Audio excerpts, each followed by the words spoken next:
And the reason why I know this is one point of my life, many, many moons ago, probably like almost 40 years ago, I was in between radio jobs. So I took a job at the St. Vincent de Paul as a truck driver for a month till I got another gig in radio. And I would bring stuff in, and I'd watch these girls on a huge table sort through everything. And, you know, they would find like a Rolex watch sometimes, because people would die, right? And the family didn't want to go through all their belongings, so they just pack it up and donate it.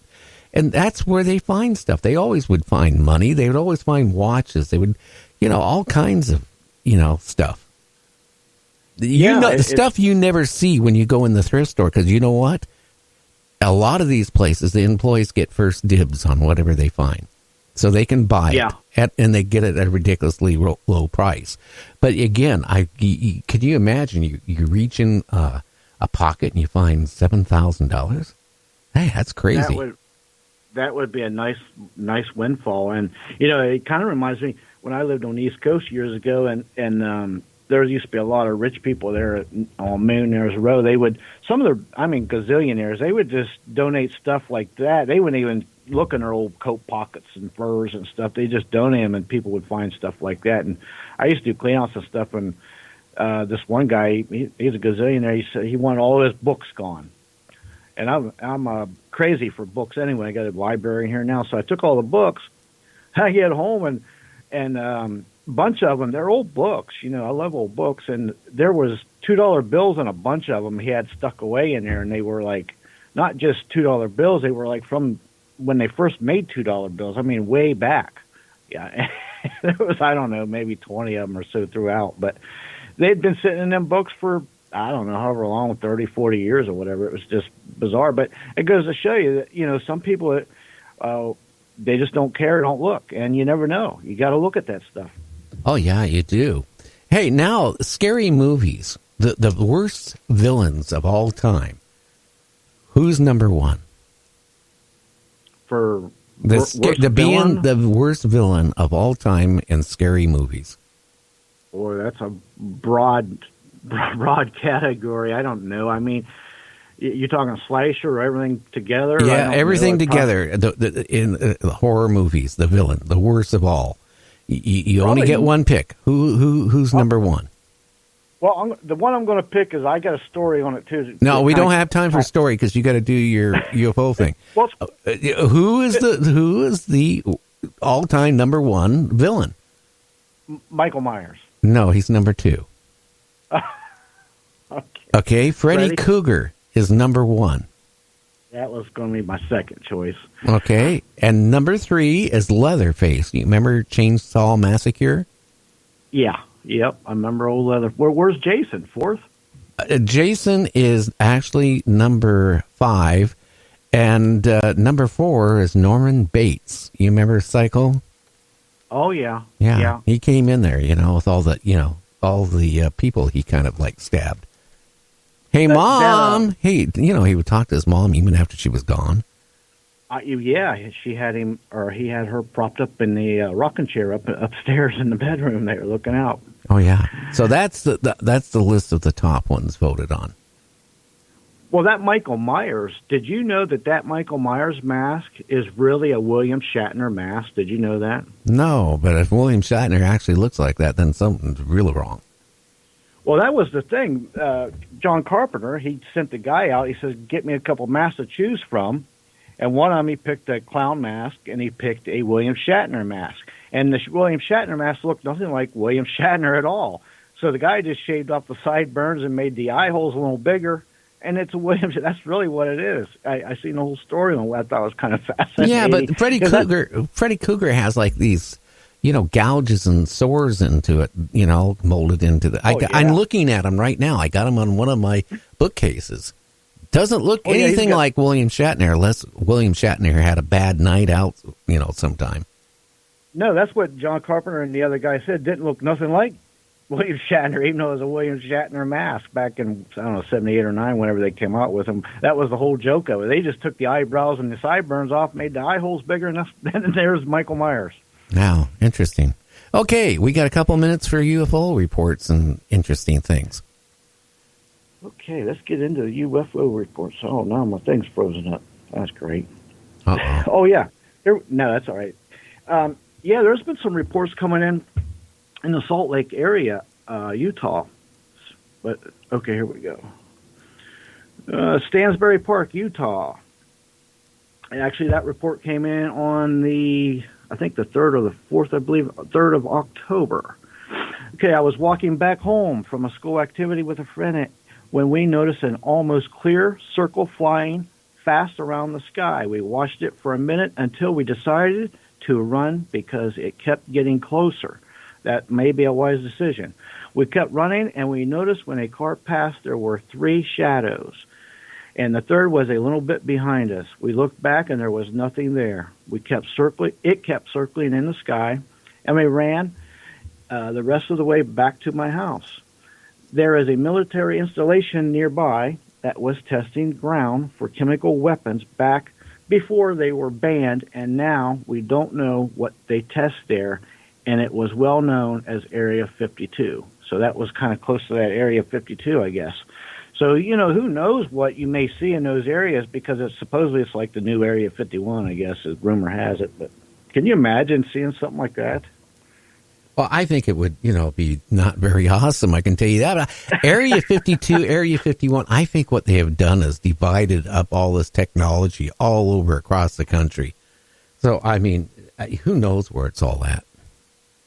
Well, that's the thing. And with all the interviews that we've done and the people we've talked to, if you're seeing something like that and it's getting closer to you, you might not want to stick around to see how close it gets, because guess what? You may have some missing time.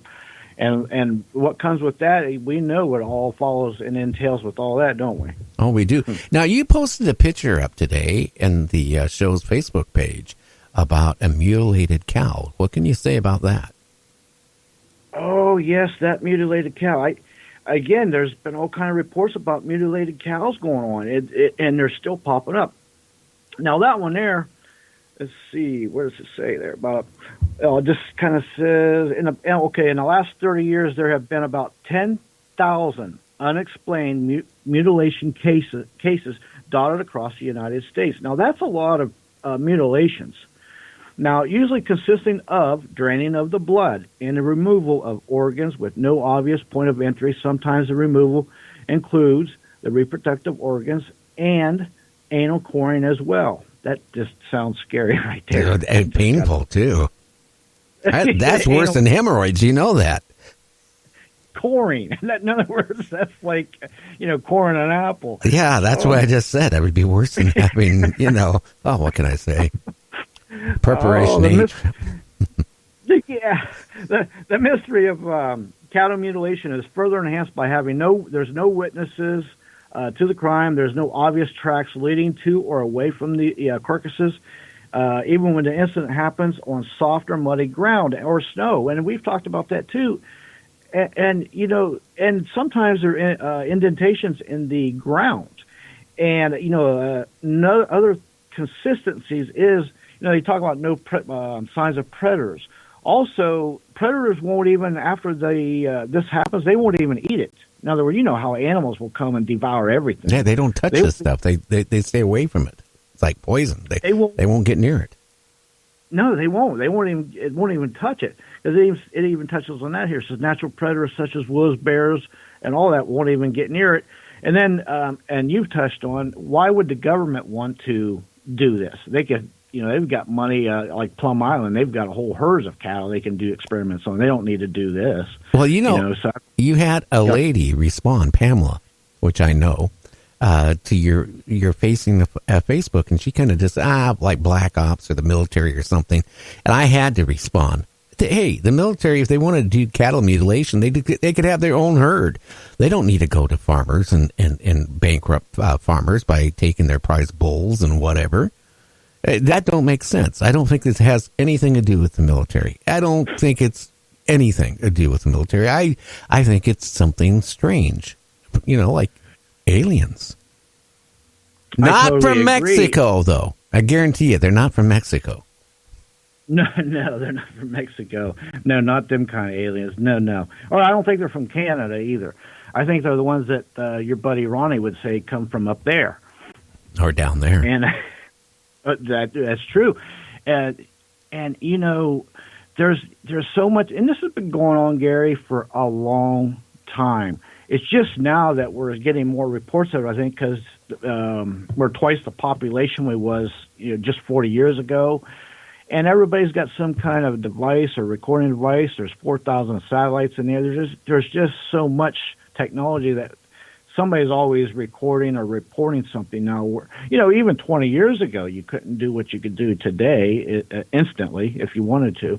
Well, you know, it's funny, okay? They have these satellites with cameras. They got cameras they can see in the dark. I'm sure the government has a lot of pictures of what's going on with these cattle being mutilated. You think, you know, that's going to be ever where we can access that? You know, it's never going to be where we can. I'm sure they know what's going on.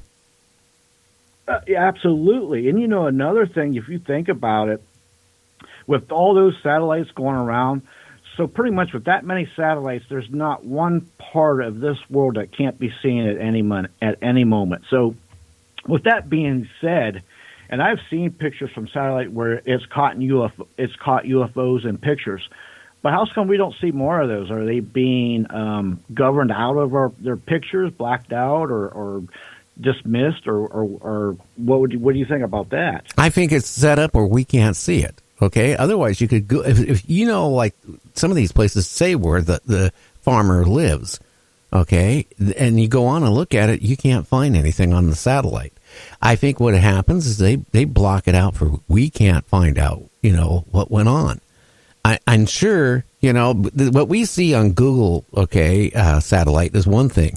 They got the government on their satellite capabilities have more than still images. They got video capabilities. So I'm sure they can see what's going on with these cattle mutilations. And you're right. It hasn't stopped. It's actually been picking up again lately. It goes in cycles, but we're on an upswing. I mean, it's crazy. The reports of UFOs are on an upswing. Reports of aliens being seen on the ground are on the upswing. And just plain UFOs out there, sightings all across the country, and even like in Nebraska and Maryland and all these other places, the sightings are way up on UFOs. They are. Even the Minnesota area reported on their sightings are way up. The Utah areas are way up. As a matter of fact, New Mexico also the sightings are way up. And just last month in Taos, New Mexico, there was 2 aliens spotted on the ground by 2 hunters, and they had missing time. Of course they did, because I think that whether they're looking for you or not, or if you just happen to walk upon them, I think you're going to have missing time, because it's just another lucky chance for them to have another specimen to do whatever it is they do. You know? Yeah, I think that's kind of. Hey, we got to run. We're going to be out for about 2.5 minutes. We'll be back with James, and then hopefully we'll have Sam on for a roundtable. So go get a cup of Java or a cup of tea and relax.